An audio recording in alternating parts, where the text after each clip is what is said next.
Terima kasih kepada semua para peserta yang hadir secara fizikal maupun secara hybrid dalam program Convention Pasukan Khas Jabatan Bomba dan Penyelamat Malaysia tahun 2022 yang berlangsung di Dewan Sutera Jabatan Bomba dan Penyelamat Malaysia Putrajaya. Kembali kita bersiaran bersama dengan pembentang kertas kerja kita untuk sesi yang pertama yang akan disempurnakan oleh DSP Roslino bin Osman, iaitu pegawai PDRM yang kita jemput khas untuk convention pada hari ini. Jadi untuk itu kita persilakan Tuan Rosli untuk ke pentas bersama-sama saya di pentas ini.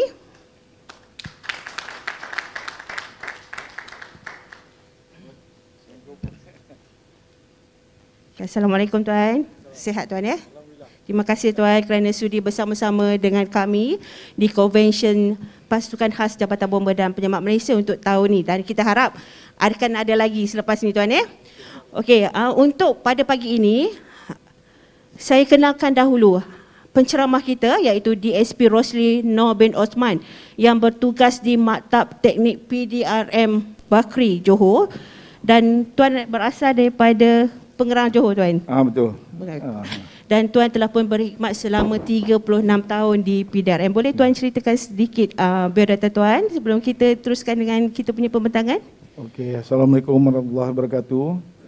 Terima kasih Puan DNT, moderator.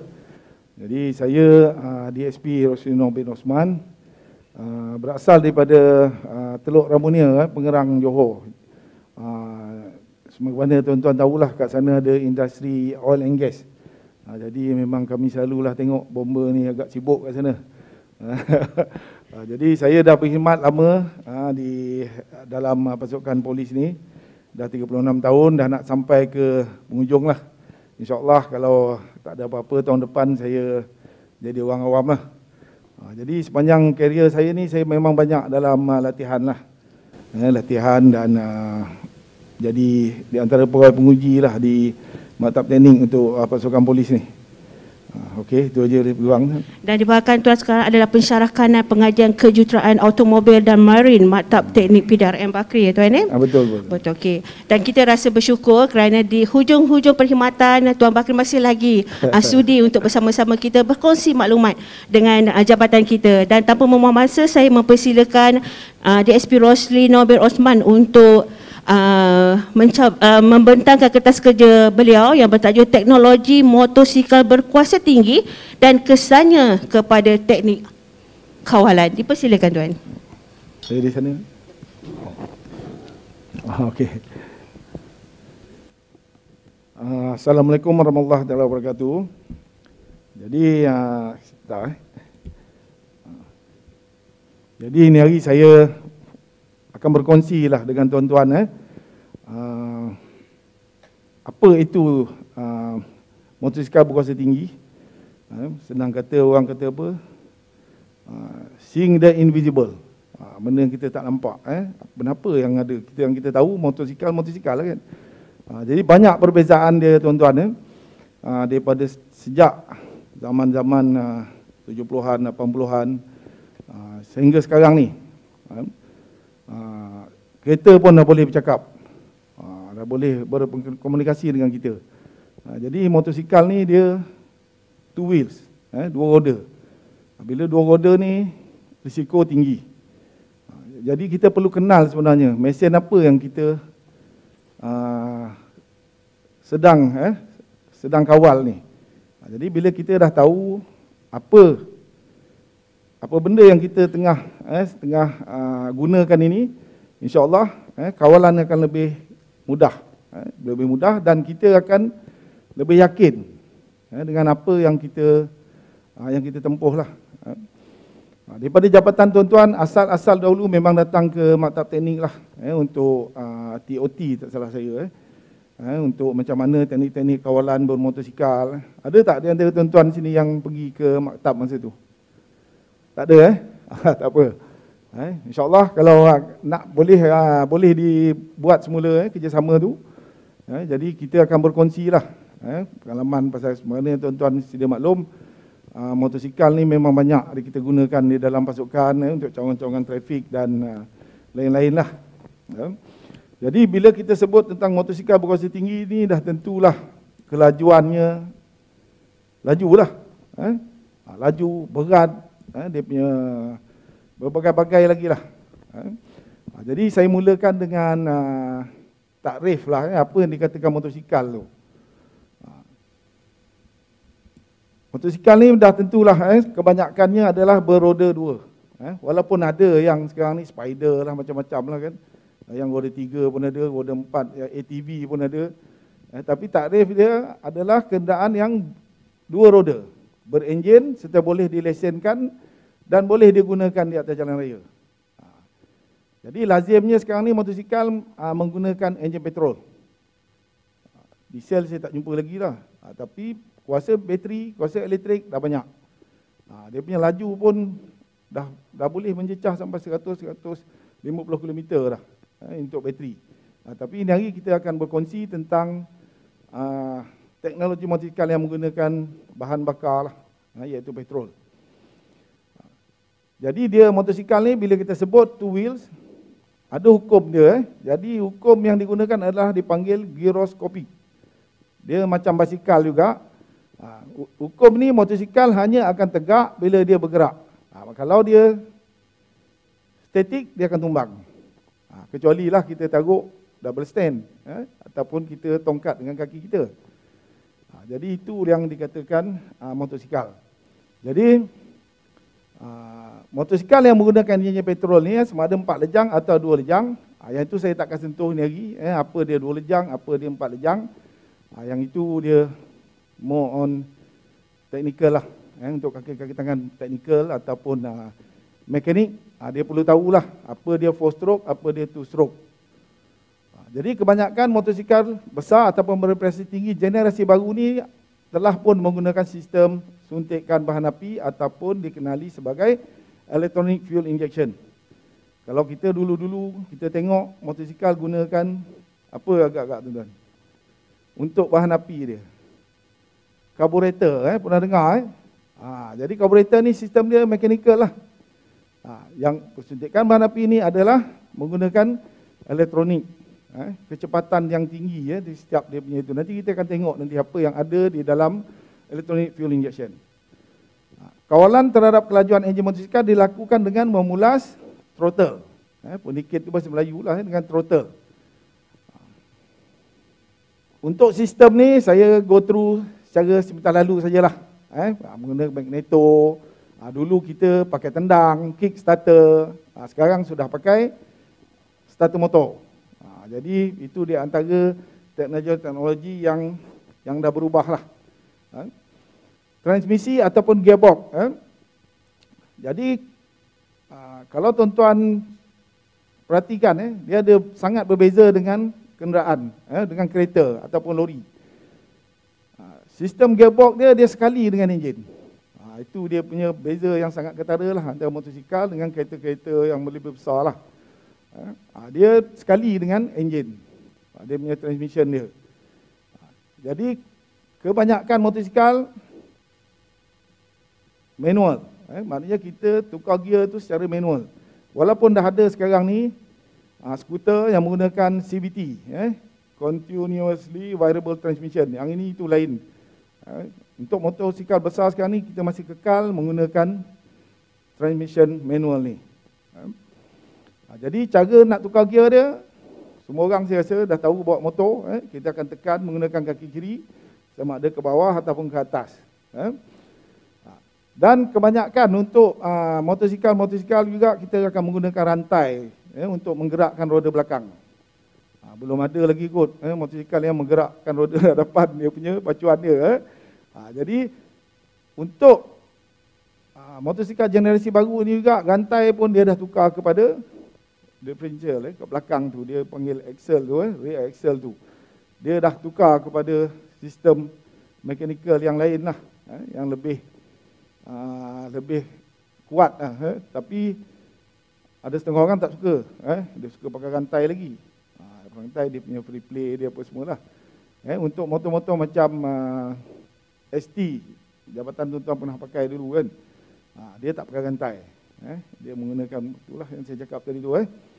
Dia ada gear belakang tu, dia ada shaft, dia.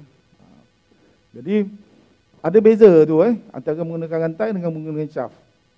Itu kita kena rasa sendiri feel dia. Terutama nak ambil selekoh. Macam rantai ni dia ada free play dia. Okey, brake pula. Kebanyakan model menggunakan disc brake sekarang ni. Untuk cekaman yang lebih kuat lah.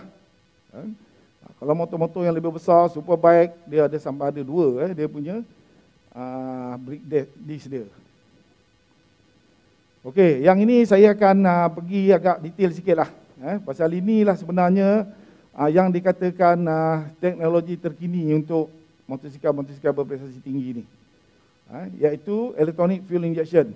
Tuan-tuan boleh tengok kat situ, sangat banyak dia punya komponen dia. Tuan-tuan boleh nampak kat situ, ada lebih kurang sensor. Oh, dah hilang pula ni.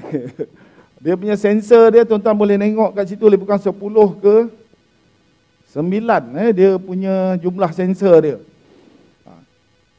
Ada IAT sensor, TP sensor, injector. Untuk kenal yang mana satu sensor, yang mana satu injector pada diri kita lah.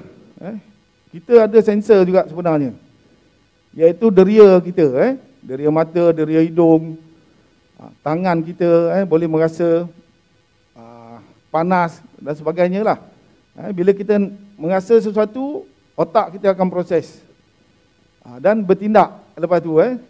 Maknanya tangan kita bertindak. Itulah sebenarnya apa yang berlaku pada sensor dan aktuator. Jadi sensor ni pengesan, ECU ataupun Electronic Control Unit, otak dia, dan aktuator ni macam brake.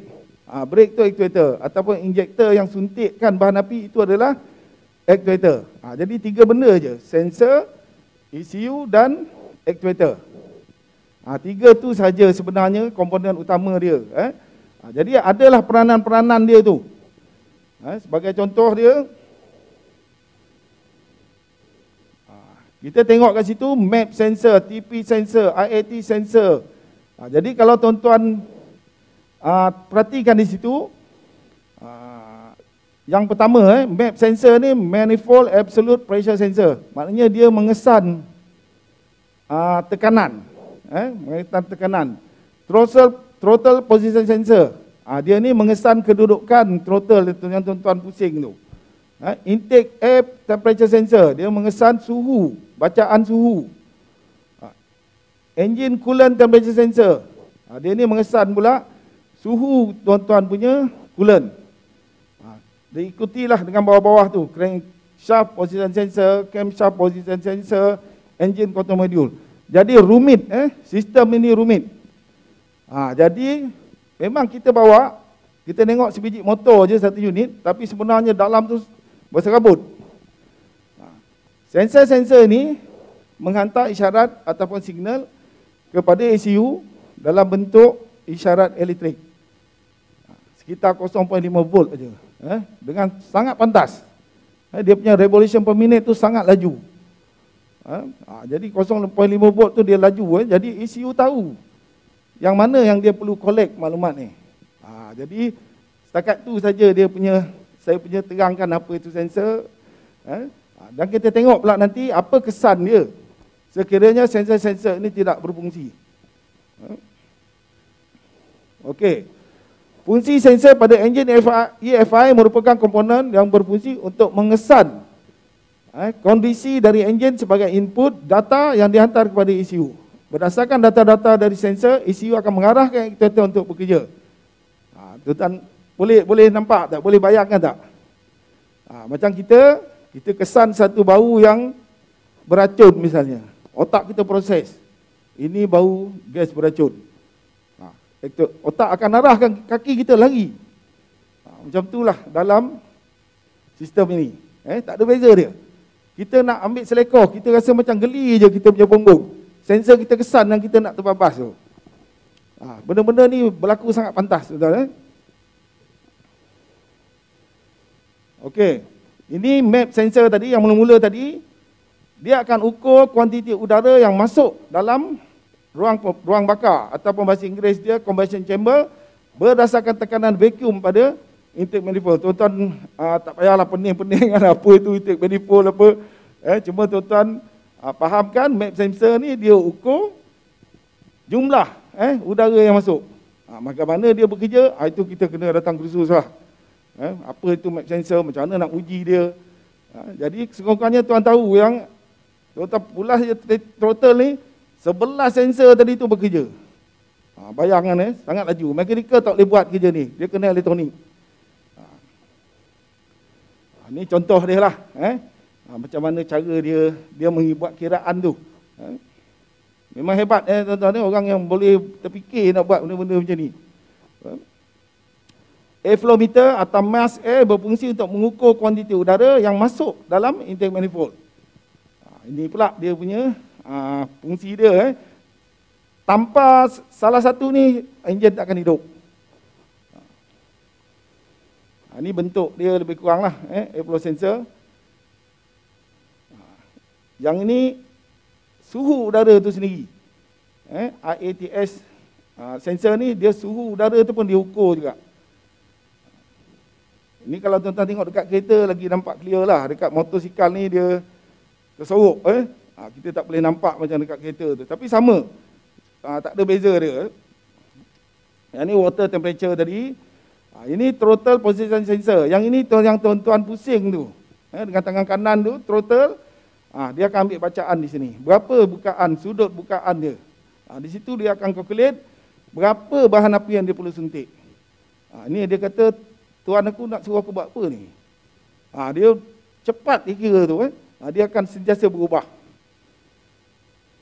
NOx sensor ni pula, dia nak mengelak apa yang dia panggil pre-ignition. Dia terbakar awal. Belum waktunya lagi dia dah terbakar dah. Itulah juga ada kaitannya dengan RON 95, RON 97. Jadi kita, orang kata RON 95 tak bagus, 7 bagus. Dia bukan macam tu. 97 tu dia ada tambah bahan supaya dia enjin berprestasi tinggi macam BMW, Rolls-Royce, supaya dia tidak berlaku dia bakar sendiri. Jadi dia kalau salah dia punya RON tu, dia akan terbakar. Belum bakar lagi dia dah terbakar sendiri. Itu yang terjadi ketukan. Kita akan dengar tok tok tok tok tok. Jadi dalam motosikal pun sama. Dia akan detect NOx sensor ni. Okey, ini vehicle speed sensor. Kelajuan motor juga dia akan kira. Ini di dalam enjin. Ini tuan-tuan memang tak boleh nampak. Kerangan gas sensor, camshaft position sensor, ini semua boleh nampak. Tapi dalam lah. Kita kena buka banyak benda lah. Itu dia akan kira sudut-sudut pula. Okey, ini air fuel ratio. Okay. Baik, itu sedikit sebanyak. Sensor-sensor yang ada di dalam sistem bahan api.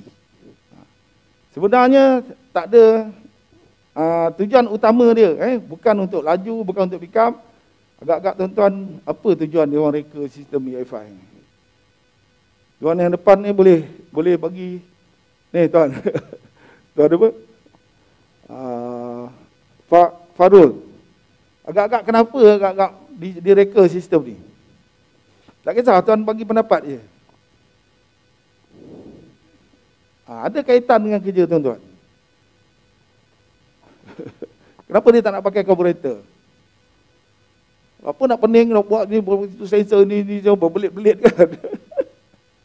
Okey, tak apa tuan. Fungsi utama dia, orang putih ni dia lain. Untuk alam sekitar kita. Supaya bahan api tu dibakar sepenuhnya. Tak ada sisa-sisa yang tinggal jadi gas NOx.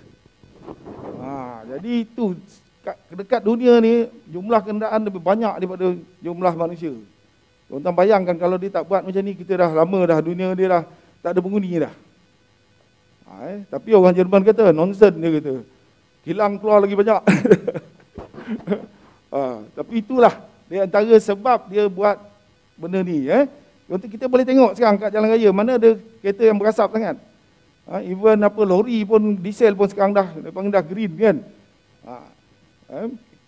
Okey. Kesan-kesan negatif apabila isyarat sensor lemah. Sistem drive by wire dalam arus teknologi otomotif ini telah mengkayakan lagi penggunaan sensor secara keseluruhan dalam penghantaran ke sistem ECU, otak dia tadi. Jadi untuk tindak kesusulan, mengawal pergerakan komponen ke arah kestabilan enjin khususnya dan kenderaan arm, secara armnya. Bila dia boleh kawal enjin, kenderaan itu sendiri akan senang dikawal. Enjin tak boleh kawal, macam mana nak kawal kenderaan kan? Dalam ni ada yang unit motosikal. Berapa orang agak? Ada tak ada? Ada. Semua motosikal. Okey. Jadi tuan-tuan sini dah rasa bawa besis macam ni. Bawa ST macam ni. Cuma mungkin tuan-tuan mungkin dalam jarak yang dekat lah. Maknanya tiba-tiba kecemasan kena pergi tempat kejadian. Okey. Pernah nampak tak ada dia panggil macam ini ST dia ada F1. Itu sebenarnya malfunction punya indikator Cek enjin kalau dekat kereta kita gambar enjin. Itu menunjukkan sensor-sensor tu ada masalah. Kita tak boleh tengok dengan mata, kita terpaksa menggunakan alat khas dia. Itu dia panggil diagnosis tool ataupun scan tool. Dengan itulah kita akan berkomunikasi dengan motosikal kita. Apa rosak, apa, you demam dekat mana, apa barang yang you rosak. Nanti dia akan beritahu dalam tu. Dan ada juga cara dia tanpa menggunakan tu, tapi juruteknik punya kerja, dia panggil blinking code. Katalah dia naik 2 kali blinking, tap. Itu menunjukkan sensor apa yang rosak. Tapi kena ada buku rujukan lah. Jadi nak buat ni memang tak boleh pokok jari. Memang kena mekanik terlatih. Jadi ada orang kata kalau naik tu pun boleh jalan. Betul. Tapi dia punya efisiensi sistem tu dah akan berkurangan. Jadi kena cocok juga dengan scan tool, baru kita akan tahu apa tahap kesihatan kita punya sistem.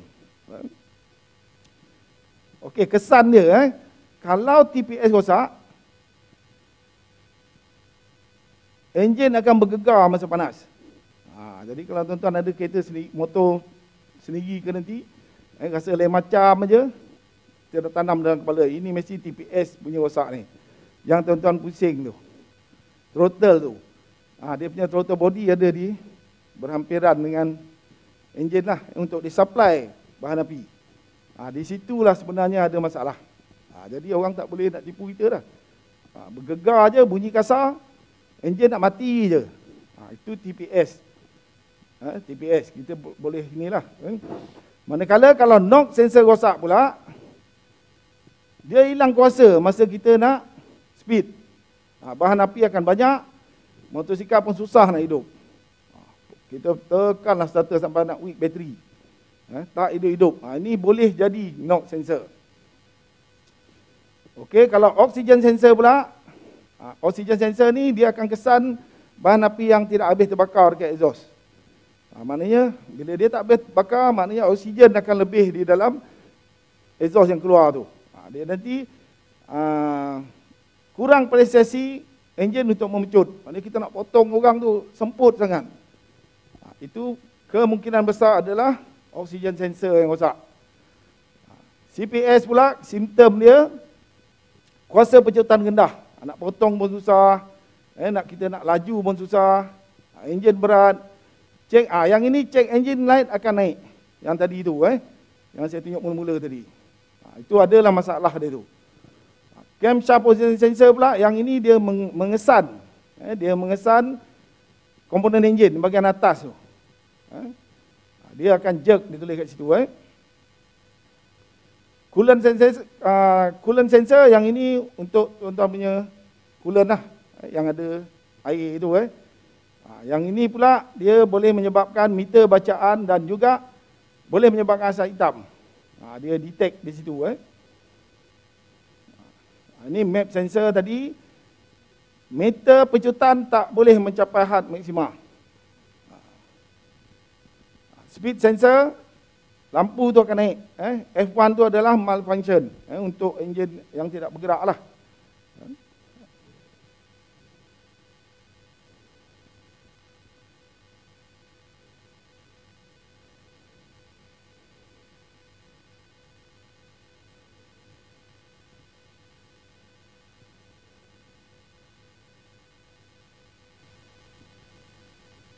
Okey, saya bukan apa tadi tu, saya nak patah kepada overdrive. Tuan-tuan tahu tak overdrive tu apa? Cik Amdan. Tuan Amdan. Tak maaf dah. Pernah tengok tak tulis itu OD? Kat kereta kita pun ada OD. Agak-agak tuan apa tu OD? Tak apa, kita kongsi. Overdrive ni, maknanya overdrive lah. Sebenarnya overdrive ni dia 1-to-1. Maknanya kelajuan enjin satu, kelajuan tayar pun satu. Saya belum dengar lagi, enjin akan lebih perlahan, kereta itu akan laju. Dia akan jadi nanti tayar memacu enjin. Bila tayar memacu enjin, dia akan tumbuk kat blok. Jadi overdrive ni, kalau kereta, janganlah tuan-tuan jalannya, tuan-tuan taruh OD. Sebenarnya OD ni 80 km sejam. Dia tak sama dengan D, kalau kereta lah. Ada orang dia terus menjut je overdrive. Dia ada efek nanti, kalau kita terus taruh OD saja. D tak apa, D tu dia ada macam-macam gear. Daripada 1, 2, 3, 4, 5, 6. Overdrive ni kita nak pakai dia 80 km ke atas. Okey. Salah satu punca utama kemalangan jalan raya yang melibatkan penunggang motosikal adalah berpunca daripada masalah stability. Tak stabil, ambil corner, buat jalan baru. Dia tidak stabil. Tuan-tuan saya rasa dah jenuh dah tengok. Tengok motosikal sana, jenazah di sini, tercampak, putus kepala. Dalam YouTube pun tak larat nak tengok dah. Kawan saya pemandu ambulan kata, nak sedih pun dah tak boleh sedih dah dia tu. Macam-macam. Jadi sangat bahaya jentera yang tuan-tuan nego ni. Bukannya, orang kata apa, satu sukan yang inilah. Okey, masalah tayar juga boleh menjejaskan kestabilan politik pula, kestabilan motosikal. Okey, masalah-masalah pengendalian dari aspek teknikal berpunca daripada wheel bearing, tayar punya bearing, alignment roda yang tak betul, suspension yang tak seimbang dan berbagai-bagailah. Okey, yang ini penting. Anti-lock brake system. Inilah sebenarnya yang tuan-tuan perlu faham sangat. Ada orang kata brake, anti-lock brake system ni kita brake dia terus berhenti. Betul ke? Anti-lock brake system ni target dia bukannya jarak membrake. Memanglah jarak tu penting. Maknanya kita jarak membrake tu daripada kita mula tekan brake sampailah dia berhenti. Itu dia panggil jarak membrake. Tapi ABS ni tuan-tuan kena follow dengan action. Tuan-tuan kena elak lah. Halangan, tarik aja brake tu sampai habis tak apa. Dia takkan tergelincir. Nanti kita tengok video dia. Secara amnya, ABS ni dia menawarkan kawalan kenderaan, stability itu sendiri. Dan lebih baik serta dia memendekkan jarak membrake. Maknanya saya mula tekan brake tu, kat mana dia akan berhenti. Lagi dekat lagi baguslah. Tapi jangan harapkan itu. Tuan-tuan kena elak. Elak dia. Kalau tak elak, halangan di depan dia sama, tuan-tuan akan kena punya. Tapi untuk permukaan yang tidak rata, ABS dia kurang sikit lah. Macam batu kerikil, pasir. Okey. Ini dia punya evolusi dia. Komponen-komponen dia sama juga. Dia banyak barang-barang elektronik dia.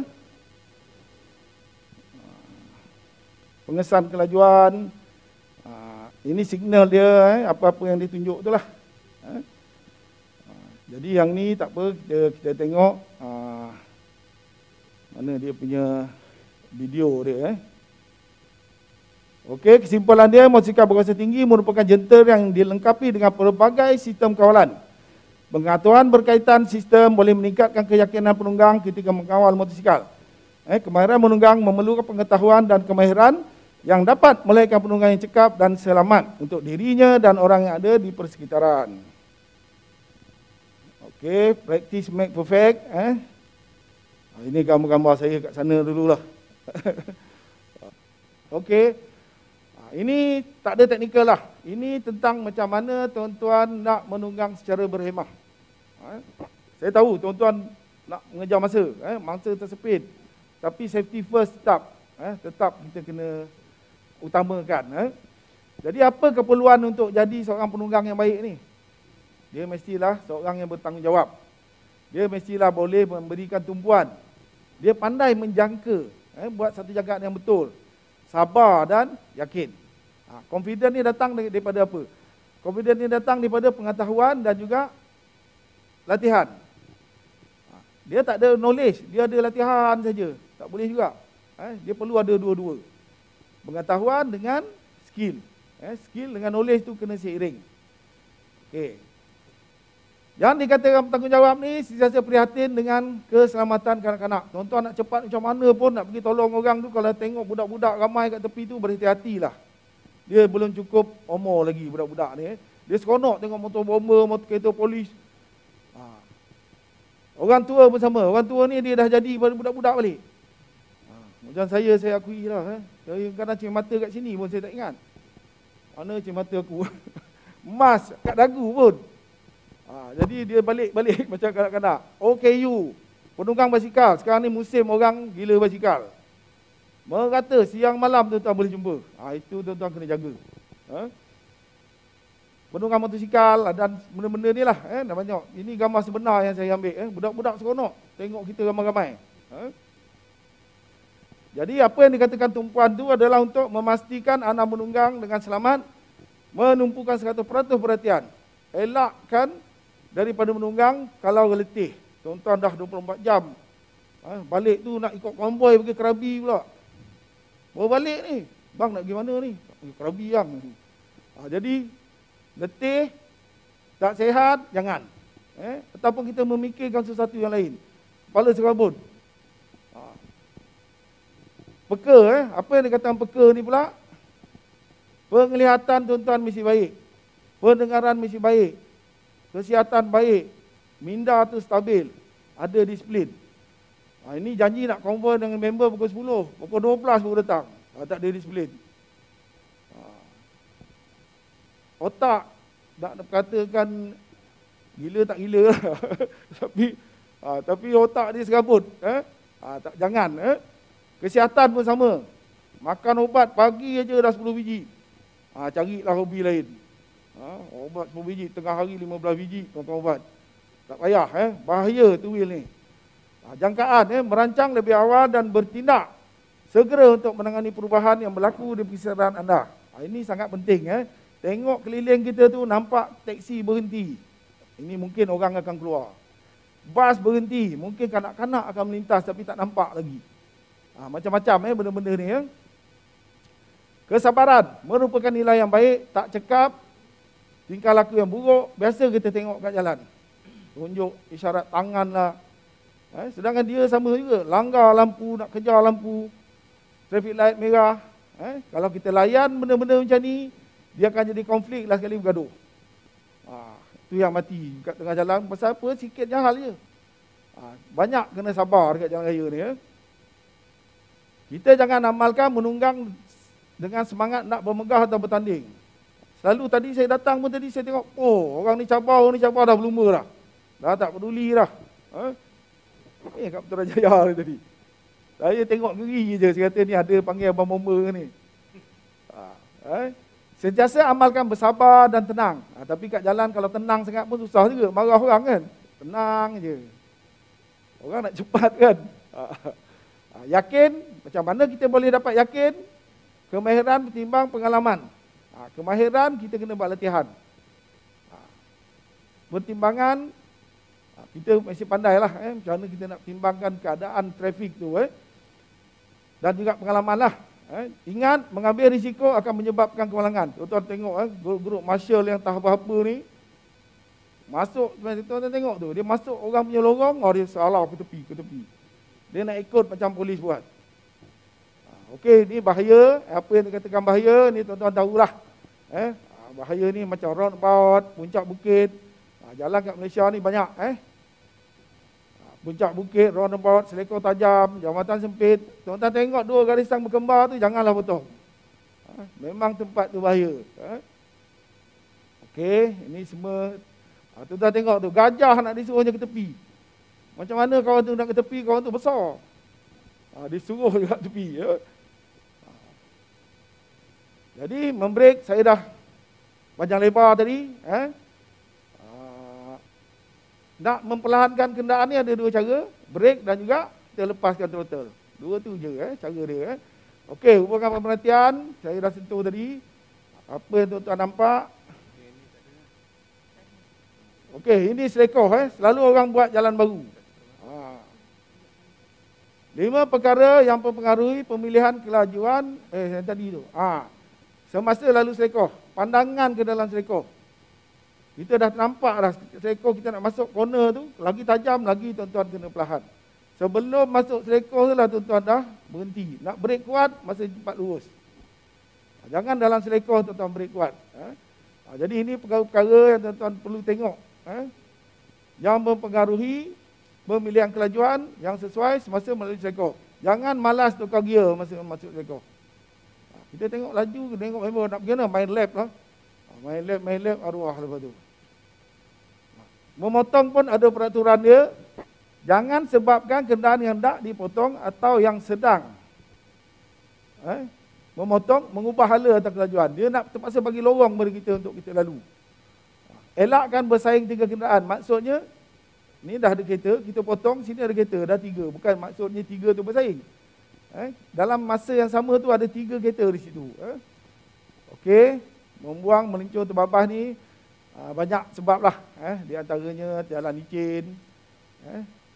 Jalan licin, tu motor polis pun buat kolam baru tu.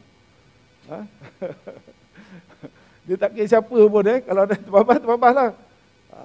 Cara untuk elak dia, perhati pembukaan jalan, kurangkan laju. Kalau tak pasti, tukar gear yang lebih rendah. Ini jarak mengekor. Kalau di highway, kalau kereta, kita biasa amalkan 2 second rule. Peraturan 2 saat. Apa dia peraturan 2 saat tu? Bonet kereta yang kita ekor tu, selari dengan objek mati. Contohnya tiang telefon lah. Dan bonet depan kita sampai kat situ, kiraan dia 2 saat. 2001, 2002 kita pun sampai. Kalau kita 2001, 2002 kita jauh lagi, kita rapat lagi. Tapi untuk kereta-kereta zaman moden ni semua dah ada sensor yang detect. Naik je merah kalau dekat kan. Motosikal pun sama juga. Okey, memandu laju ataupun menunggang laju ni jangan menunggang dengan kelajuan yang tinggi kalau kita tak cekap lah. Ini motor tak apa-apa lah. Okey, jadi itu saja perkongsian saya. Saya minta maaf kalau ada kekurangan ke apa ke. Jadi apa-apa pun keselamatan nombor 1 tuan-tuan. Walaupun tugas tuan-tuan tu orang kata memerlukan tuan-tuan cepat sampai, keselamatan diri kita dulu. Kita utamakan. Okey, itu saja. Kita akan soal jawab tuan. Terima kasih kita ucapkan kepada Tuan Rosli dengan penerangan yang panjang lebar. Saya yakin dan pasti bahawasanya banyak informasi yang tuan-tuan peroleh pada sesi perbentangan sebentar tadi. Dan kita buka Q&A kepada peserta sekiranya ada persoalan yang ingin dikemukakan kepada penceramah kita pada pagi ini. Dipersilakan.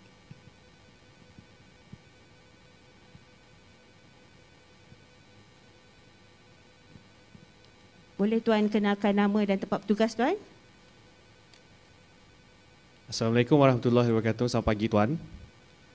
Saya penolong kanan penguasa bomba Muhammad Mirza Haji Miraj, bertugas di Jabatan Bomba Departemen Malaysia Negeri Sarawak. Saya ada satu soalan untuk tuan. Mohon pandangan tuan, apakah kursus-kursus lanjutan anjuran Maktab Teknik PDRM Bakri yang boleh ditawarkan ataupun dikongsikan dengan unit RIM Jabatan Bomba Departemen Malaysia bagi meningkatkan kemahiran penunggang? Terima kasih tuan. Terima kasih pada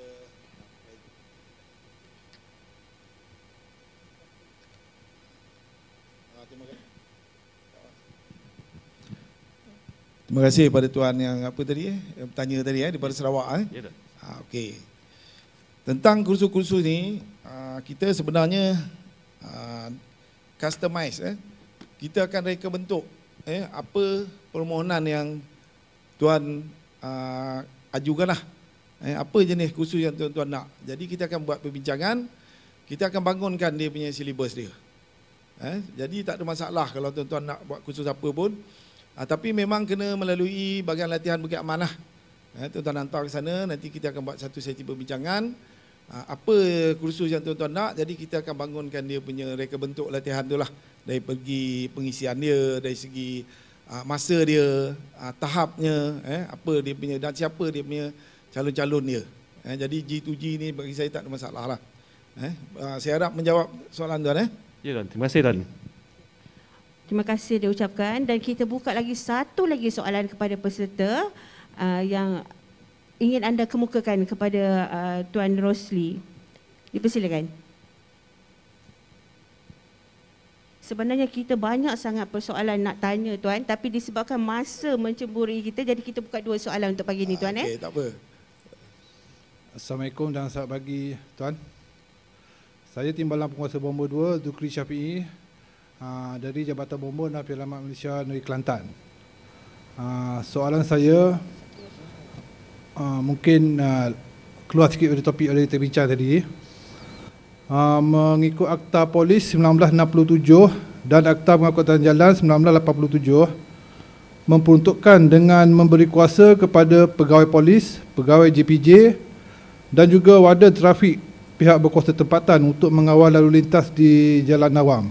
Jadi soalan saya, adakah anggota unit bermotosikal Jabatan Bomba dan Penyelamat Malaysia boleh diberikan kuasa untuk mendapatkan atau menghentikan mana-mana kenderaan awam untuk memberi laluan kepada jentera bomba ketika menghadiri kes kecemasan? Terima kasih. Okey, kita pergi kepada akta tu sendiri. Bila sebut akta ni maknanya satu undang-undang lah. Satu peraturan undang-undang yang digubal. Maknanya ada pihak yang menggubal, ada pihak yang melulus, ada pihak yang melaksanakan lah. Jadi dalam konteks ini polis memang tidak diberi kuasa untuk menganugerahkan lah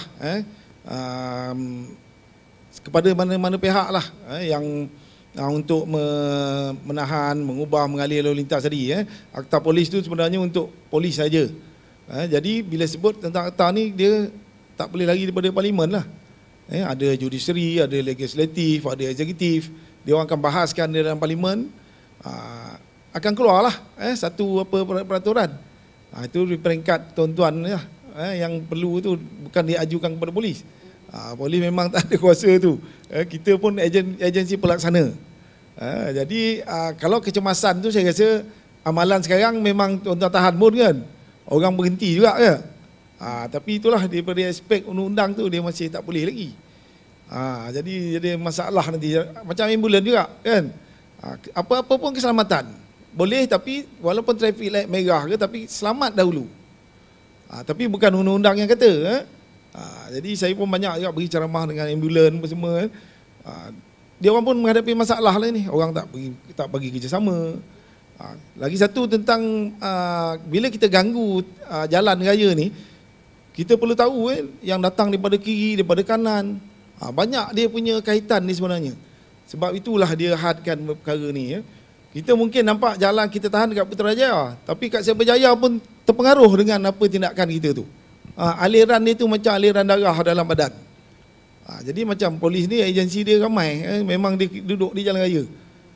Jadi kalau dia nak tahan kat sini, dia dah kontak dah kat sana apa yang akan berlaku. Jadi itu dia punya bahaya dia tuan. Dulu kita tengok pasukan keselamatan yang lagi satu kan, dia punya trafik pengiring dia kan dah dapat teguran juga. Pasal dia suka-suka je tahan dekat Kuala Lumpur.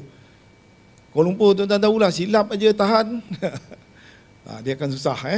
Jadi kalau berasrat untuk di aktakan perkara ni, pihak pucuk pimpinan tuan-tuan lah bawa ke atas macam mana cara dia punya proses dia tu. Dia nanti dia orang akan bahaskan lah tahap mana dia punya kuasa yang dia akan bagi pada tuan-tuan. Dia kena faham tu mengubah, menahan, mengalir lalu lintas. Maknanya perkara-perkara yang yang tidak normal lah kan. Lampu merah dia suruh jalan. Benda yang tak boleh masuk, boleh masuk. Itu kuasa tu memanglah tidak boleh sembarang-sembarang lah Tuan. Perlu ada sesuatu yang jelas lah. Saya harap menjawab Tuan. Okey. Okey, terima kasih Tuan. Okay, terima kasih kepada Tuan Syukri daripada Kelantan ya, dengan soalan yang dikemukakan tadi. Okey Tuan, nampaknya kita pun dah hampir tamat untuk sesi yang pertama, iaitu sesi pembentangan kertas kerja daripada DSP Rosli Noor bin Othman dengan tajuk Teknologi Motosikal Berkuasa Tinggi dan Kesannya kepada Teknik Kawalan. So kita mengharapkan dengan pembentangan kertas kerja sebentar tadi dapat meningkatkan serta memantapkan knowledge dan juga kemahiran anggota unit RIM kita sendiri, dan kita harapkan kerjasama yang berterusan di antara Jabatan Bomba dan Penyelamat Malaysia bersama dengan PDRM selepas ini ya Tuan. Dan sebelum saya akhiri untuk sesi yang pertama ini, saya mempersilakan Penguasa Kanan Bomba 1 Teknologis Zulfahmi bin Sutaji, Pemangku Ketua Cawangan Pusat Pengurusan Operasi Jabatan Bomba dan Penyelamat Malaysia untuk menyampaikan cenderahati kepada Tuan. Dipersilakan.